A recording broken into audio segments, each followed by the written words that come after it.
Hi everyone, welcome back to Tech Booth. Today we're looking at a budget speedlight, the Yongnuo YN564.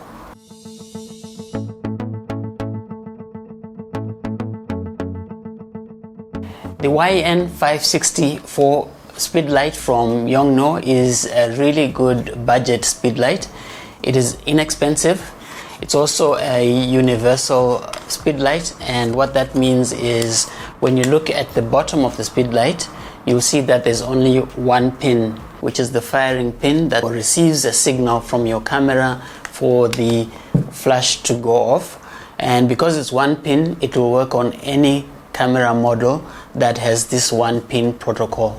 One of the main advantages of this speedlight is the price. It is relatively inexpensive for what you get, and so if you're a beginner photographer and you want to grab a speedlight and get into flash photography, something like this would be really good for you. Because of the price point, I find even professional photographers, you will find them having this kind of speedlight in their arsenal, and it serves as a backup speedlight just in case the main speedlight has issues. But it can also be used as a light source for background lighting. So if you have flash that you need to go off in the background, you don't need to have a really expensive flash to do that. You can invest in these inexpensive speedlights. On the side here, we have a flap that is covering two ports. One is the PC sync port, and this is used to receive a signal through a PC sync cable. It cannot transmit. This is a one-way port for this particular flash, so it will receive a signal to set it off through this PC sync port. And you also have this external power pack connection, and you can use an external power pack like the Yongnuo SF18C or the Yongnuo SF17C or the Canon power pack to power this externally. The speedlight takes 4 AA batteries, just like that. One of the problems I found with this speedlight is sometimes the contacts for the batteries don't work so well and your speedlight will not come on. So if your speedlight fails to come on, just check the contacts first before you do anything else. And so they just go in there like that and that. The flash head can rotate 180 degrees so that it's back facing like this, and the other way it rotates 90 degrees so that it faces the side like that. And then it also has marks right there where it shows you the angle at which the flash is tilted, so you can have it going straight up.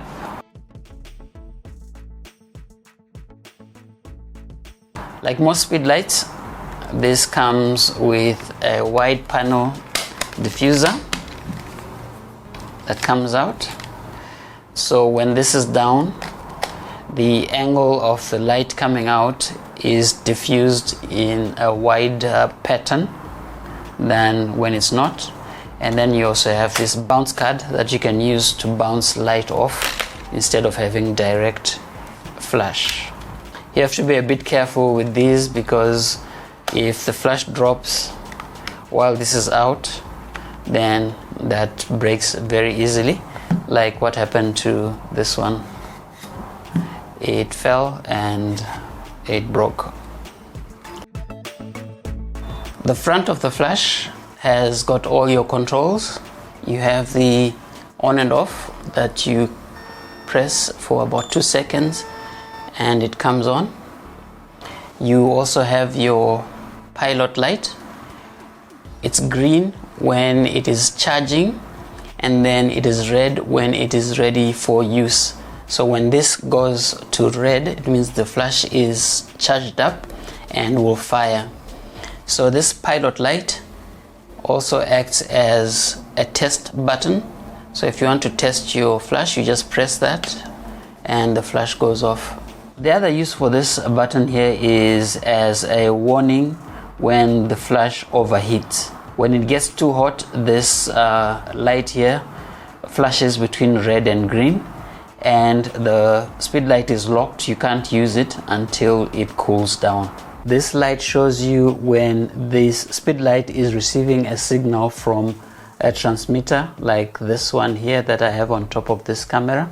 So if I go to activate the shutter, you can see it is receiving a signal from this wireless transceiver. The speed light has to be in the slave mode or the RX mode for it to be able to receive a signal from your transceiver. And so when I set that off, it flashes. And then you have your dial of controls. That's how you navigate around your menus. And then these are your selection buttons for the different things. The very first one has got two functions. When you press it once, the LCD lights up, so you can see your LCD clearer, and it lights up for a certain period and then it goes off. If you hold it down, if you look at the corner right there, you'll see when I hold it down, there is a symbol that comes on, and that symbol tells you that the sound that the flash makes when it goes off and when it's charging is on or off. If you don't want the sound, if you're shooting somewhere where they require you to be quiet when you're shooting, then just hold this down and that symbol goes away, and that means that now you're shooting in silent mode. The second function is your mode button, and if you look at the screen right there, you see it says M. This is a manual only flash, so it means you cannot have TTL.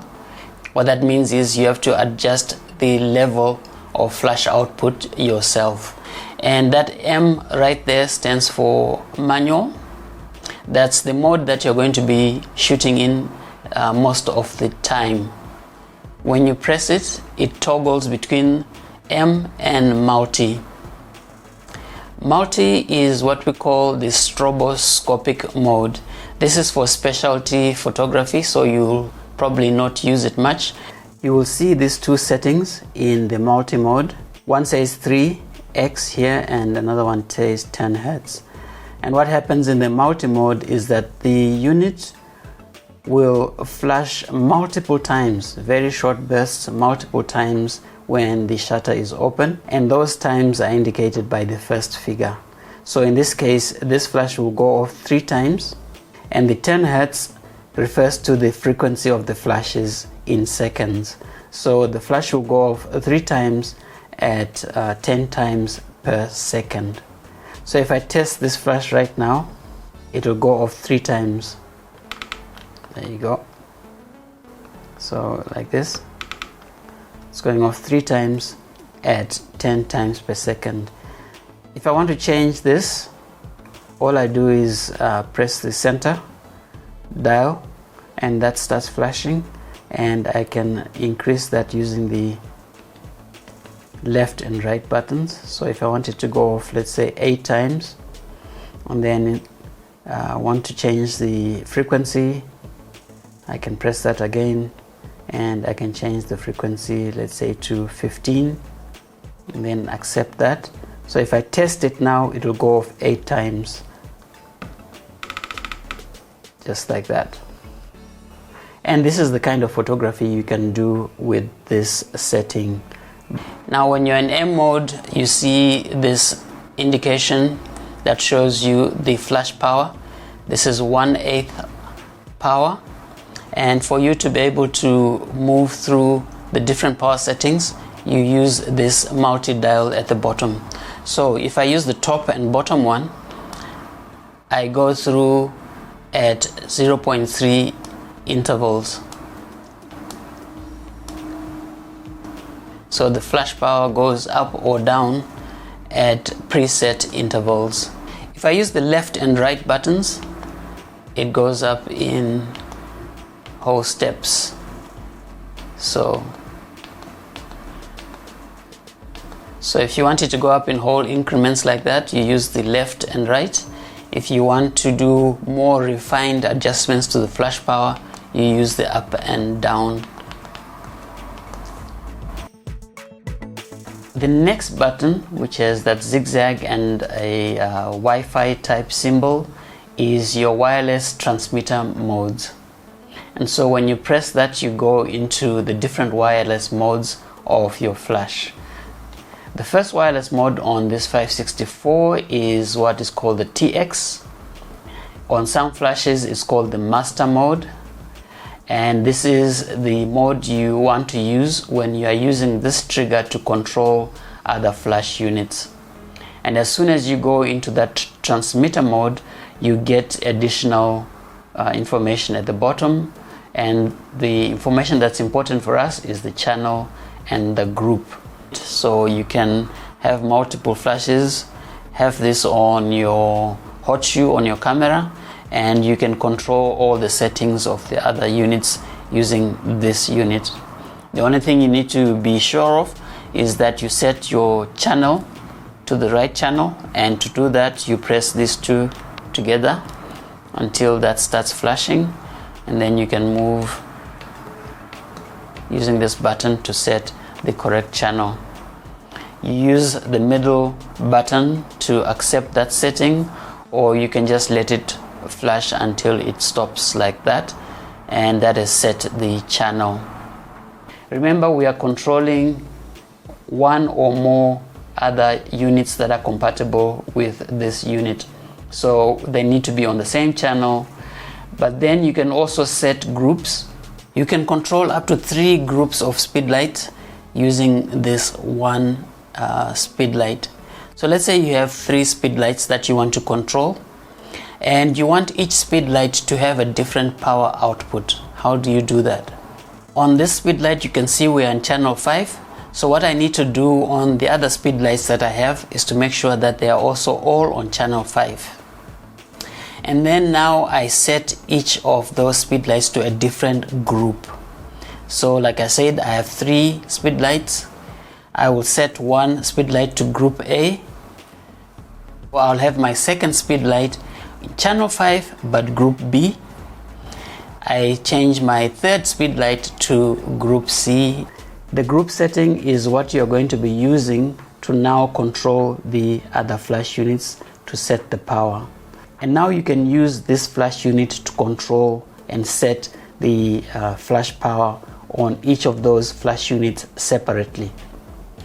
So in this case, right now we are in channel 5 and group A. So whatever I do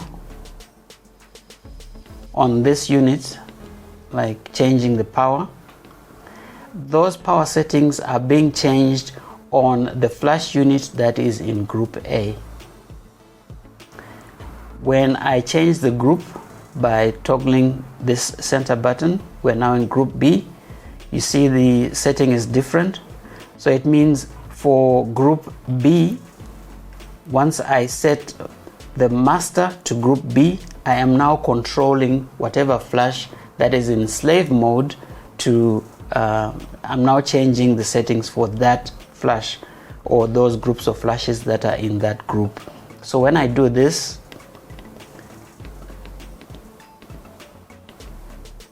these settings are being changed on the other flash that is in group B. Same with group C. If I go to group C, you see there's a different power setting. So this power setting will be reflected on the unit that is set to group C. If I toggle again, I go to this setting where there are 2 dashes. Now 2 dashes means there is no group selected, and so this master flash is not going to be controlling any flash that is connected to it. You are now controlling just this one if you want to use this one as well as a flash. So when I change these power settings like this, it means I'm just changing the power settings for this flash alone and not the other flash units that are in group A, B, and C. And I toggle back, I'm in group A. So in this particular case, we're in channel 5. Any flash that is set to group A has half power. Any flash that is set to group B is on full power.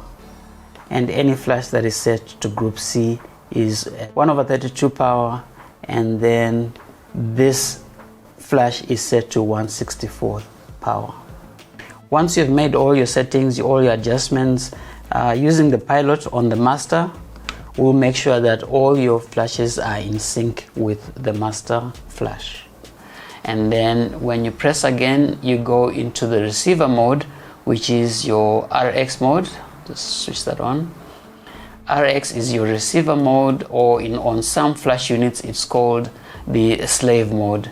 In this wireless mode, this unit is waiting to receive a signal from another flash unit or a transmitter.